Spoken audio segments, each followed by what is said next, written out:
आज मैं अपने डाक पत्थर के बैराज ग्राउंड में आया हूँ, जहाँ एक क्रिकेट लीग चल रही है।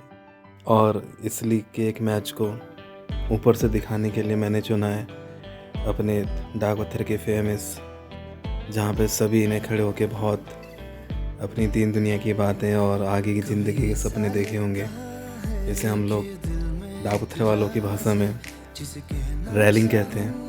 और वहीं से मैं इस वीडियो को बना रहा हूँ और बाद में कोशिश करूँगा कि नीचे भी जाऊँ। और खूबसूरत ये मैदान चारों तरफ से पहाड़ियों से घिरा हुआ एक अलग ही अपनी लोकेशन को दिखाता है। पहाड़ किसे खूबसूरत नहीं लगते, क्योंकि होते ही हैं, लेकिन एक सैलानी की तरह देखने पर लोगों को बस यहाँ की खूबसूरती ही नज़र आती है। पहाड़ों की कठिन जीवन शैली और लोगों की जिंदा दिली नहीं। कठिन जीवन शैली इसलिए कि लोग रोज़मर्रा के काम में भी इतनी मेहनत करते हैं, कोई हिसाब नहीं, खासकर महिलाएं। और जिंदा दिली इसलिए कि इतनी मेहनत और दुश्वार के बाद भी खुशी खुशी दिन काट लेते हैं। खैर, जगह जो भी हो, परिस्थितियाँ जैसी भी हो, बचपन बचपन होता है और इस उम्र में आप हर हाल में खुश रहने के कारण खोज ही लेते हैं। हमारे खुश होने का कारण था क्रिकेट। सर्दियों में तो इसका नशा ही अलग होता है। हालत ये थी कि हम दोस्तों में से किसी को कुछ बनना हो या ना बनना हो, पर मन ही मन सबको लगता था कि आगे चलकर वो बहुत बड़ा क्रिकेटर बनेगा, तेंदुलकर बनेगा, गांगुली बनेगा, धोनी बनेगा। जब हमने क्रिकेट खेलनी शुरू करी, यही कोई 92-93 की बात रही होगी, जब सचिन तेंदुलकर के दिन आ रहे थे और कपिल देव के दिन जा रहे थे। तो उस समय बस सचिन तेंदुलकर ही छा रहे थे और सबका सपना था कि बस एक दिन सचिन को बनते हुए देखना है या उनके साथ कभी टीवी में उनको अच्छे से देखना है, खेलना है। उस टाइम क्रिकेट भी इतना ज़्यादा टीवी पे नहीं आता था, चैनल सारे पेड हुआ करते थे, तो बहुत मुश्किल से ही हमको वो सब खेल देखने को मिलता था। हम उन नसीब वाले लोगों में से थे जिनके घरों के आसपास एक बैराज जैसा ग्राउंड था, वो डाक पत्थर बैराज, जिसने पता नहीं कितने सारे खिलाड़ी जनरेट किए, जो लोग दौड़ भाग करने वहाँ आते थे, अपनी भर्तियों में निकले, पुलिस की भर्तियों की तैयारी करने के लिए। हमारा जीवन उसी ग्राउंड में बीता। फुटबॉल खेलना हो चाहे क्रिकेट खेलना हो, उस ग्राउंड ने हमको बहुत कुछ दिया। और हम नसीब वाले थे कि हमारे पास एक इतना अच्छा ग्राउंड है, जहाँ हम दिन भर की थकान दूर करते हुए, कभी स्कूल के बाद खत्म होने के बाद फुटबॉल और क्रिकेट के लिए हमेशा लालायित रहते थे कि हम कब जाएंगे, कब खेलेंगे। और कई कई गांव ऐसे भी होते थे या कई लोग जो दूर पहाड़ों से आके भी हमारे डाक पत्थर बैराज में खेलते थे।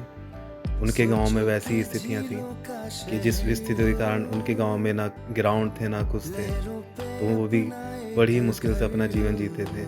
और कई लोग हमें अपने गांव में क्रिकेट खेलने की कहानी सुनाते थे कि वो क्या क्या करते थे। तो आज वही हमको कहानियाँ याद आती हैं कि कैसे उनके गांव में ना कोई मैदान था जो समतल हो। गांव में क्या, पूरी घाटी में मुश्किल से 1-2 ढंग के मैदान भी नहीं थे। जैसा कि पहाड़ों में हर चीज़ में मुश्किलों का सामना करना पड़ता था, विषम भौगोलिक परिस्थितियों के चलते हमें क्रिकेट खेलने के लिए भी उन मुश्किलों से दो चार होना पड़ता। गाँव में कोई ऐसा मैदान ना था जो समतल हो। गाँव में क्या, पूरी घाटी में मुश्किल से 1-2 ढंग के मैदान नहीं थे।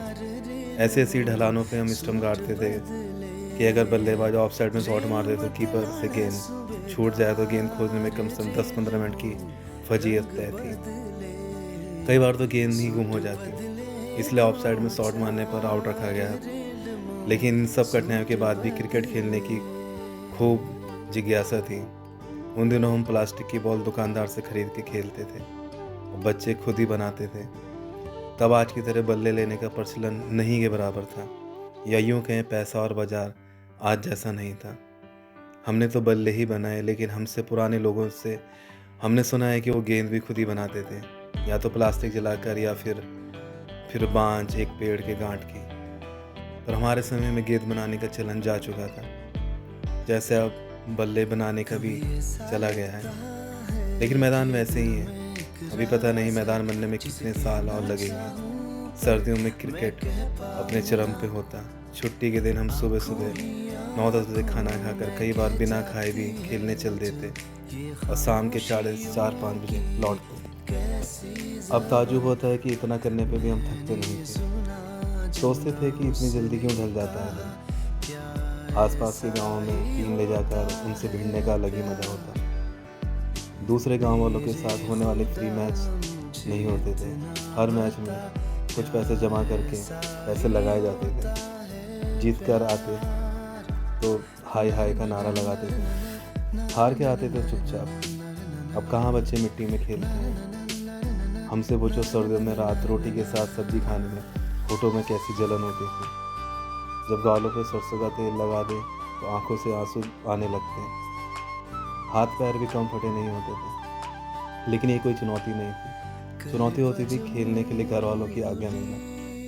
कम ही लड़कों को ये नसीब था कि वो आसानी से घर से आ जाते।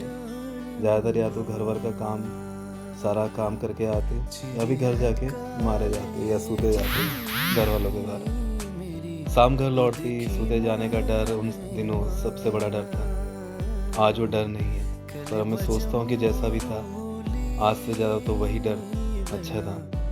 इस बात का दुख है कि हम इतना खेलते थे कि लड़कियों के हिस्से में बस काम ही आया। आज भी गाँव की स्थिति वही है। उनके पढ़ाई के प्रति खूब जागरूकता आई, पर खेल आज भी उनके जीवन का हिस्सा नहीं है। जाने कब लड़कियां भी खेलों का उतना ही हिस्सा होंगी जितने लड़के। पता नहीं पहाड़ में कब कोई लड़की अपने की बचपन को याद करते हुए क्रिकेट, फुटबॉल या बॉलीवुड के बारे में लिखेगी।